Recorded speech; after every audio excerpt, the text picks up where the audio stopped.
I was blessed with a daughter a month ago. My husband and I have named her Tiffany, and she is the light of our lives.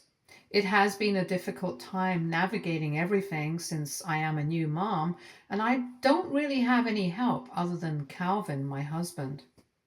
Between the nappy changes, the all-nighters, and so many arrangements, it has been a hell of a month.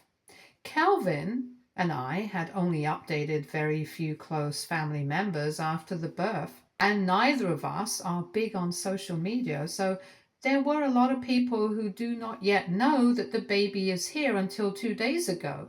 We didn't really mind because we prefer that things stay quiet while we were adjusting as new parents. As I mentioned above, it has been tough adjusting to being a mother, and all the more challenging for me primarily because I never had a good relationship with my mother.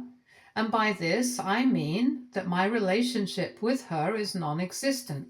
And because of all the trauma associated with her absence and abandonment, there is a huge part inside me that feels that I am going to end up being a shit mom myself.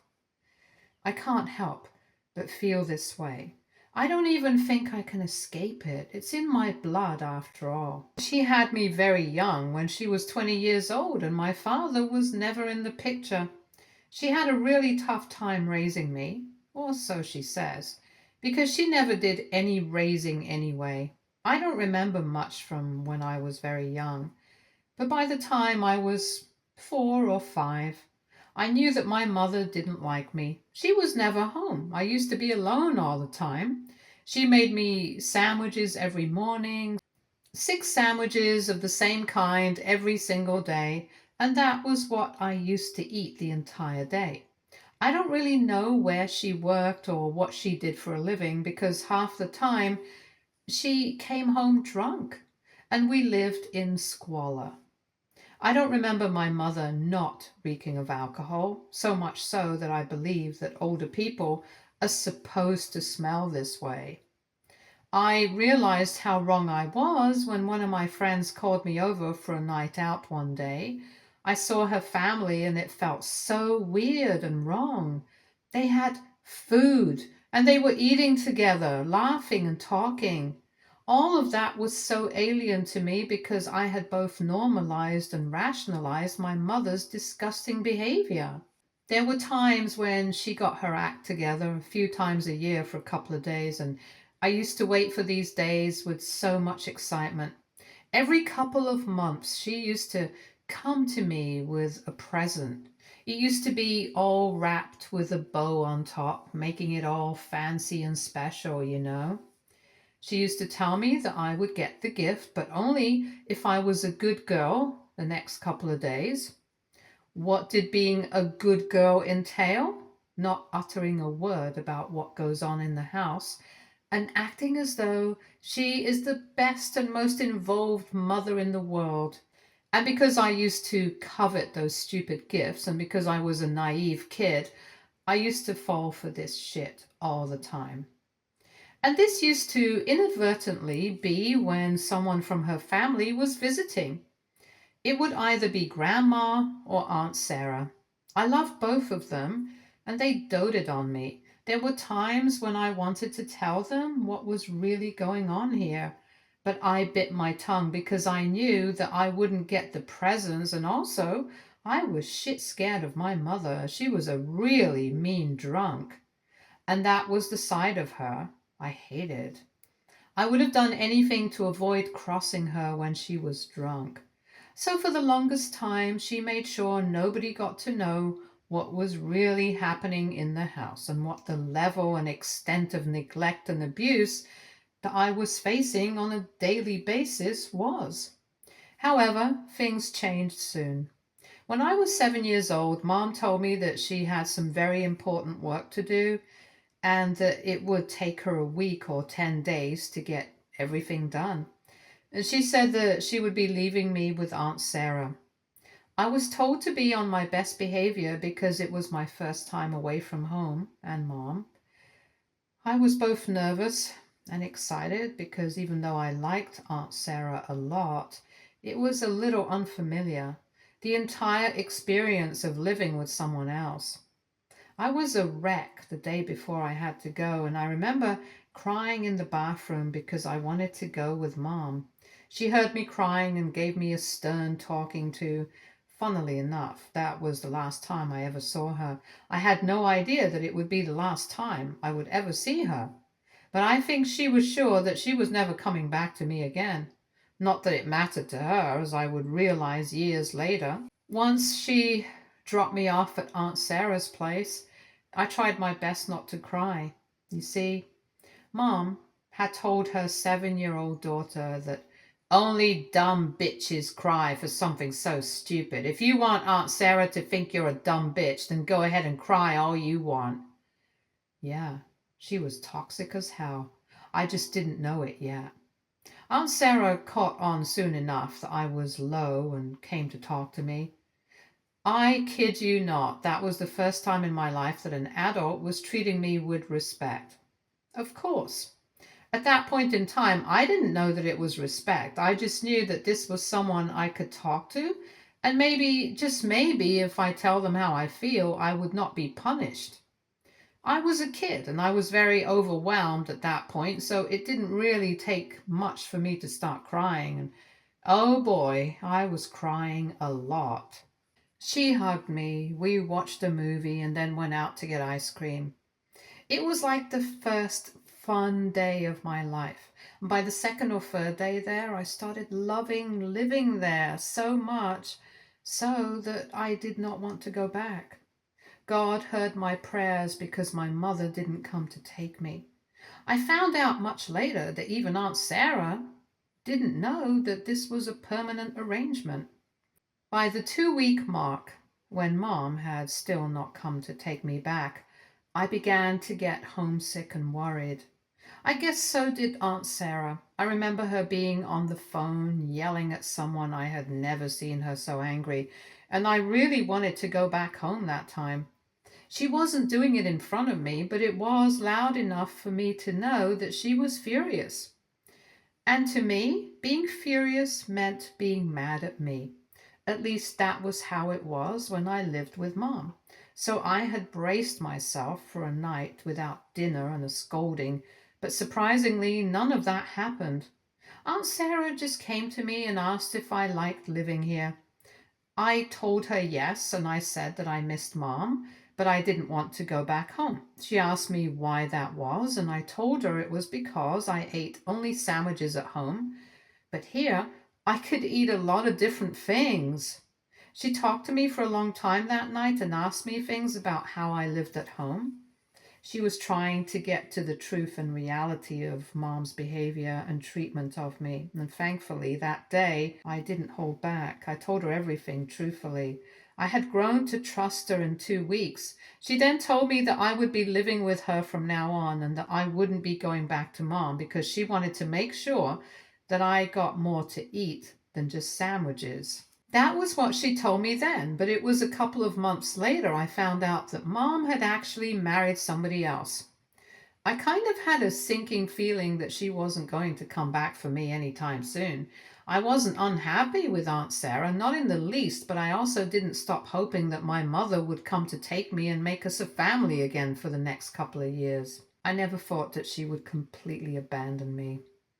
But when she didn't come back for 3 years, I knew she wasn't going to. Initially, she would call every day, and then it became every other day. Soon, every week. By the time I turned 10, it had been months since I had last spoken to her. It was gut-wrenching, and I got used to it. She called me on my 10th birthday to wish me and said that she would be sending me a gift. That was the last time I spoke to her. She called again on my 11th birthday after an entire year, but I refused to talk to her. Aunt Sarah tried to persuade me to talk to her, but I told her that I won't. And I also told Aunt Sarah to let her know that I was not talking to her by choice and that I would never talk to her ever again in my entire life. I know it was a tall claim for a child to make, but I stood by it. primarily because by then I had lost all love and hope from my mother. And also because my mother never tried after that day. She needed an excuse to cut me off completely. It was only later that I found out that she had a new family. She was mother to three boys, and apparently to them she was Mother of the Year. I stumbled upon her Facebook and could see them taking trips together, her making pies and whatnot for her precious boys. It stung like hell, but it was also kind of the final nail in the coffin for me. As in, I got closure in a weird way once I saw her with her new family. Like I suddenly knew why she had abandoned me, and that it had nothing to do with me. She was a selfish woman, and that was fine. I didn't even care much anymore. A big reason why I was able to deal with it so well was Aunt Sarah. She was the mother I needed. She showed up for me in ways that I didn't even know existed. I finally understood, after being with her, what it actually meant to have a loving and involved parent in life. She stood by me like a rock, and for all it's worth, she is my mother. I don't call her that because she doesn't want to take that space for mom, but to me, Aunt Sarah is a mother. And now, after all these years, my mother does not get to barge in and try and take place that is no longer available for her. In all these years, my mother has not really tried to reach out to me. Neither have I, but well, she was the one who abandoned me and not the other way around. 2 days ago, after I had finally posted a picture of Tiffany on Instagram, people other than close family found out, and this included my mom. I got a call from an unknown number, and when I received it, it was her on the other end of the line. I didn't recognize her voice, but she was acting all excited. I thanked her and asked her why she had called, and she said that she wanted to know when Tiffany was going to be meeting her grandma. I'm not joking, and when I said what I said, I wasn't even trying to be mean. I was genuinely confused why she would ask me that, because Aunt Sarah was one of the first people to hold her. I told her that she had already met her grandma, and I didn't know what she meant. She got quiet for a while and asked me what I was going on about. It took me a couple of minutes to figure out that she was referring to herself as the grandma. I didn't want to address it directly initially, but then I thought, what the hell? Let's just go for the jugular. So I asked her if she meant that she was Tiffany's grandma, and she had the gall to say, obviously, as if it was the most apparent thing in the world. I told her that she was not Tiffany's grandma. Aunt Sarah was. She told me that just because I lived with her sister for a few years doesn't undo the fact that she gave birth to me. I told her that she had only given birth to me. That is not called being a mother or a parent. She was an incubator, and I was practically raising myself until she had decided to leave me at Aunt Sarah's. She told me that she was a young woman when she had me. She didn't know what to do. I kind of got that, if I'm being honest. Not that I was excusing her behavior and treatment of me. However, I told her this, that if it was only her age and lack of maturity that had made her act like that, why didn't she come back for me when she was older? When she got married and had an entire new family that she doted on? I told her that I was her lab rat, her practice child, and she discarded me the moment she got someone else. And that did not make her my mother. She tried to defend her abandonment. She said that she was busy. It was a lot, being married and everything, and she had actually wanted to take me, but I had broken her heart by not talking to her on my birthday. I laughed. I genuinely freaking laughed. I was 11. And I asked her, how could I break her heart when I was the child? And I was the one that was left behind. I told her how she had broken my heart and left me alone. I also told her to cut the crap because I knew there was no way she was planning to come and take me back. She was a horrible mother to me, and if she didn't have it in her to be a mother, I wasn't going to let her waltz into my daughter's life and give her issues, just as she had done for me. She said I was being unfair and that I was holding past mistakes over her head. I mean, yeah, I was, but they weren't silly mistakes. They were absolutely horrid decisions that she was making actively, and there was no forgiveness for it. I would always hold them against her, no matter what she did or what she said, and I would do everything in my power to save my daughter from her. Since this conversation with her, I have been getting messages from long lost family, random cousins and uncles and aunts that I would sometimes meet at Aunt Sarah's place, about how I was being so cruel to my poor mother and that she deserved a chance to meet my daughter and take her rightful place. They are also putting distasteful comments on my Instagram, and although I have turned comments off, they are still somewhat getting to me. I know I'm in the right, and I know that she has no right to take this position away from Aunt Sarah, and I know without a shadow of a doubt that she is going to fail my daughter as well. But all this hate is pissing me off and making me anxious.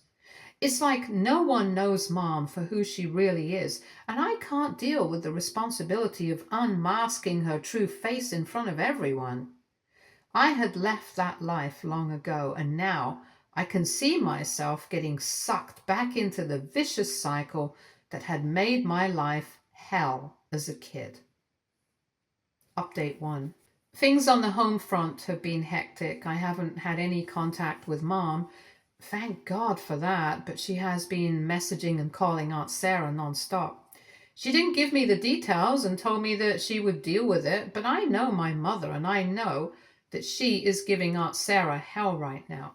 The extended family is quiet for now. They do get random bouts of conscientiousness where they try and convince me to give my mother a chance, but such texts have become few and far between. So in general, I had assumed that this drama had died down, but apparently I was wrong. Keith came home a couple of hours ago and told me that he had received a call from Jared, who is my mom's husband. Funnily enough, I didn't even know who he was. So the supposed closeness that we share is clear as day. Calvin has no idea how he got his number, but he told me that he was trying to convince him to talk to me and make me see sense. He tried to insinuate that I had PPD and that he had dealt with it before, so as the man of the family, Calvin had to talk some sense into me. I know enough about my husband that these few lines would have been enough to piss him off no end. He told Jared that he was in no position to respond to this, and that if he really wanted to convince someone, he could call again at night when I was available to talk. I was a little mad that Kevin agreed for me to talk to him on my behalf, but then I thought, what the hell? Let's just nip this shit right in the bud so that there is no scope for any kind of escalation or intervention afterwards. My conversation with Jared was interesting, for lack of a better word. I had no idea that Mom had duped her entire family and that nobody knew the truth. While I had spoken to him with the intention that it would ultimately lead to less drama, I have now stirred the pot, and I know without a shadow of a doubt that more drama is coming, and it's gonna come like a tsunami on steroids. Nothing I can do now but wade through it. The conversation started with Jared being polite, but also accusing me of depriving his wife of her birthright. From what he said, it seemed that he believed Mom was the victim in the entire situation, and that it was circumstantial that there was a difference between us. Knowing the kind of diabolical woman my mom is, I knew she for sure hadn't told him the real story. She would have found some way to cover up her screw-ups and act as though she was the one the entire world was against. I knew I needed to butt in and set the narrative straight. She couldn't be both the bitch and the victim. That genuinely defies the laws of nature, and I was done with her shit and this drama. So I told him, rather rudely, that he was wrong about everything and that his pretty wife wasn't a poor, sad, circumstantially screwed angel. She was a vile, selfish, disgusting human being, and he should be thanking his stars that she hadn't turned on him and his children. I then revealed all that had happened, how she used to abuse me at home, how she bribed me to not say a word to family when they came to visit, how she had left me at Aunt Sarah's place and started a new life with not so much as a glance behind. He said I was lying and that I was the one who didn't want to go back to her and that she had tried for years and years to get me back. I laughed at him and told him that he could choose to believe whatever he wanted, but that would not change the truth. And the truth was that she had abandoned me and cooked up an entire story that made her look like the victim. So no, I wasn't being cruel to her by not letting her see my daughter. I was standing up for myself and saving my daughter from the kind of fate that I had as a kid. I asked him a simple question. I asked him that if she had genuinely made such a big effort to ensure that I was a part of her life, how had he or their children never met me in all these years? Surely, even if I was as obstinate as they are making me out to be, there would have been at least one attempt to meet and talk things through. To no one's surprise, he had no answer. I told him that he was free to believe whatever he wanted, but I was not going to sit around and take random accusations when I have been the aggrieved party, and I would protect my daughter from her, even if that means fighting every single person on the planet. I cut the call, but I can now sense the impending storm. Hell is going to break loose if by any chance he was convinced of what I was saying. In hindsight, I don't really know if that's a good thing or a bad thing. As much as I want karma to hit my mother, I don't want to be bothered with this or embroiled in this anymore. I can now only wait and see what happens and deal with whatever comes. Update 2. The storm was here a couple of hours ago. I got a call from my mother and I instantly knew what it was going to be about. I picked up. I didn't want to, but I wanted to be done with this once and for all. I also recorded the entire conversation. It was exactly what I had expected. Her perfect mommy facade had fallen, and she was back to her usual antics, screaming, crying, yelling, calling me names, abusing me, the likes. I'm now desensitized to all of it, so she didn't get the reaction she was hoping for, which riled her up even more. By the end of her tirade, I had actually put the phone on speaker, left it on the table, and gone to do some work. I realized that I have come so far from where I used to be as a kid. It is as though I am a new person altogether. I used to be so intimidated and scared by her. Even a slight change in her tone would have me bawling my eyes out and overthinking. And today, to be the woman that was being screamed at by her with no emotional response was such a personal victory. Once I realized she was done, I thanked her for showing me her true colors and told her that now that her mask has slipped, she was not welcome near me or my family. I told her that if she ever tried to contact me again, there would be serious consequences for her. She told me that I couldn't do anything, and I told her that I could, and she would see what I could do. I cut the call and sent the recording to her husband. Let him know who she really is. He called me up a couple of hours later to apologize profusely. At first I thought he was saying sorry on behalf of my mother, but he clarified that he was actually apologizing for being rude to me and not listening to me all those days ago when he had called me up. I knew that they had all been fed lies by Mom and they had all believed her, which is understandable because they had no reason not to. He said that if it had not been for me, he would never have realized the kind of woman she really was. I was mad at him initially, but I realized he had been fooled just like the others, and I couldn't really blame him after that point. His apology sounded sincere. He sounded sincere, so it was all okay, at least with him. I told him that I was grateful for his apology and that I just wanted to free myself of this drama. I am a new mom and I can't deal with all this while dealing with so much personally. I requested him to ensure that this drama doesn't spill over to me.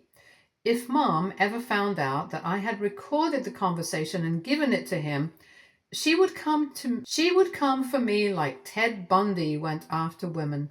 He promised me that he would do his part to keep me safe and thank me again for doing my part and showing him the reality of his wife. All in all, it was good, but I do hope he stays true to his word and that my point of being a good Samaritan doesn't come back to bite me in the ass. Update 3.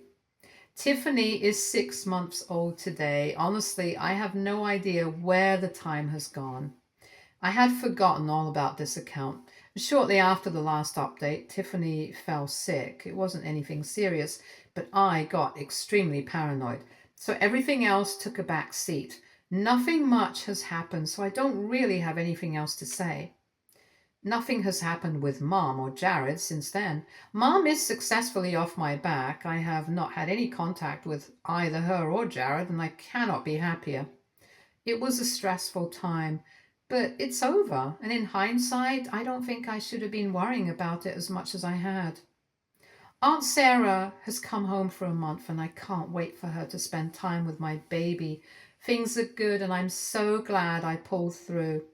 I am so glad and thankful that I had Aunt Sarah as my refuge as a kid. And now I have my husband. So much of my life was spent in anxiety, stress, and not feeling enough. But all I can say is that in the end, everything works out. You just have to find strength and keep going. And then one day, you will have exactly what you want. I did. And for the longest time, I did not believe that I could. So, yeah, it does get better.